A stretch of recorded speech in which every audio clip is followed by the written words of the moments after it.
back to Coffee Break with your host, Sola and Nasifa. Today is Monday, July 27th, 2009, and here in the Emerald Isle, we are in a swarm of politics and politricks. Good morning and welcome to Coffee Break. But alas, have no fear. Nasifa and I will have the polystick to deliver all well-needed polylicks. And that is without hesitation, okay? We have from now until September 8th to decide who has charmed us the most. Although with a general election scheduled for right around the corner, there sure is very limited political activity. I know. Considering the word on the street, I wonder if the politicians planning to campaign for this election realize that they have their work cut out for them. Well, based on the snail's pace of this political race, I would have to say there is a hot smoking no. I would have to agree. Have you noticed that the conversations about politics are getting more and more heated? Right now, it is the easiest and fastest way to make an enemy in Montserrat. I'm trying to tell you. Well, I wonder what kind of changes we can expect here in Montserrat. Well, here's one change I have heard so far. What's that? The hospital has raised its prices, which I don't have a problem with. Well, I, however, have a problem with that. I should have known. What's your problem?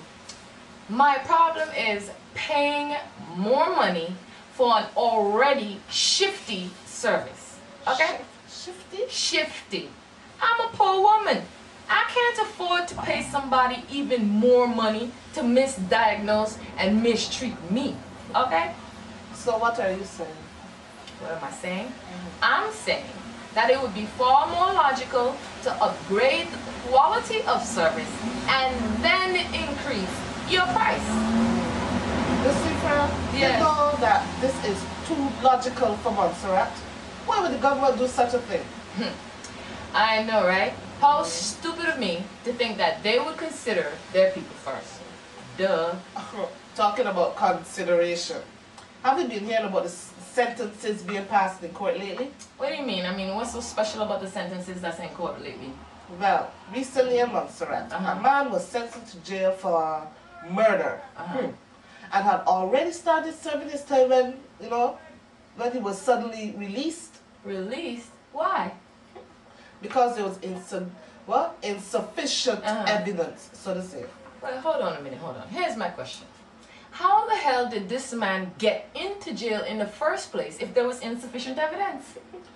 All I know is that this sure is sufficient evidence. There is something desperately, dysfunctional. More than dysfunctional about our court system. You know, that's right. You have a point, There has been some really dysfunctional sentences being passed lately, as I hear it anyway. Which one are you talking about? Because there sure have been a lot of cases. Well, remember the Rasta woman who was sentenced for 2 years for less than an ounce of marijuana? According to the word on the street? Yeah. Okay, good. I thought it was a bit excessive, Yeah. But I guess I shouldn't be surprised, because Montserrat clearly has issues with marijuana more than anything else.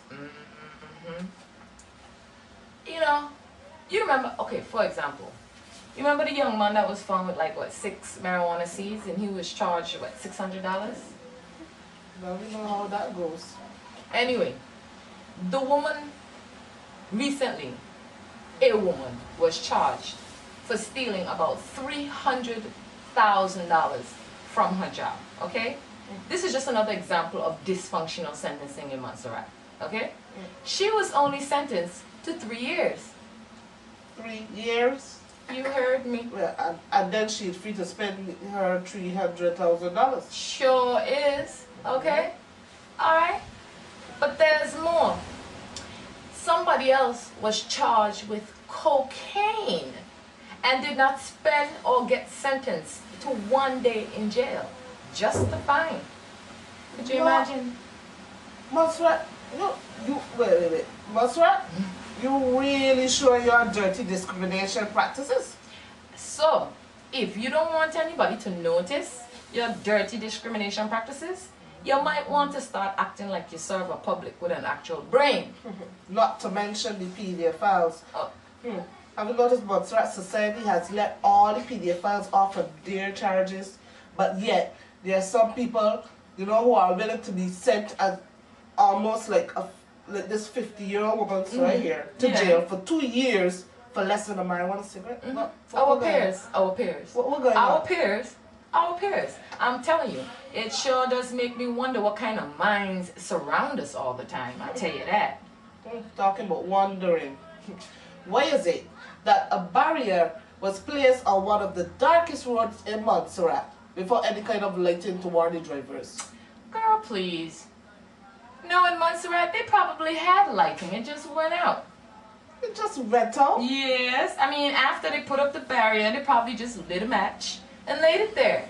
It's not their fault anybody and everybody didn't decide to use the road right when the match was lit. The match went out, no more light. They lit it. I know, I'm telling you, I bet you somebody lit it. They put a match there, it just went out. What you want to do, kill them? Oh Good gosh, we're talking about sense, remember? Wow. Well, we still wondering. Could you tell me why people in Montserrat insist on taking up one of the only 2 lanes available for cars when they are walking? I mean, I thought I mentioned to her before, and to you, that Monstratians and people that live in Montserrat, they seem to think it is scientifically impossible for them to be struck by a car. Okay? They ain't moving out the road. You can't hit them. You will drive right through them. Well, girl, it must be true. When was the last time you heard somebody getting knocked down by a car? You know? I think Montserrat is just naturally protected when it comes to road safety. I agree. What a great improvement we would have if they actually tried to improve our road safety. I'm trying to tell you. How many big trucks have we had turn over or run into somebody's house or over some hillside across the road in the past month? What is it, about 5 or 4? Mm-hmm. 4 or 5. Yet no one was seriously injured. Still, not one person in government has made a statement or initiated a policy to address these very disturbing incidents or to ensure that the public is safe. Well, while we try to stay safe in our political rat race, we'll continue to, pray for some saving grace, so that Montserrat can finally save some face with great haste in this crazy place. Join us next week to find out the country's latest brain case right here on Coffee Break.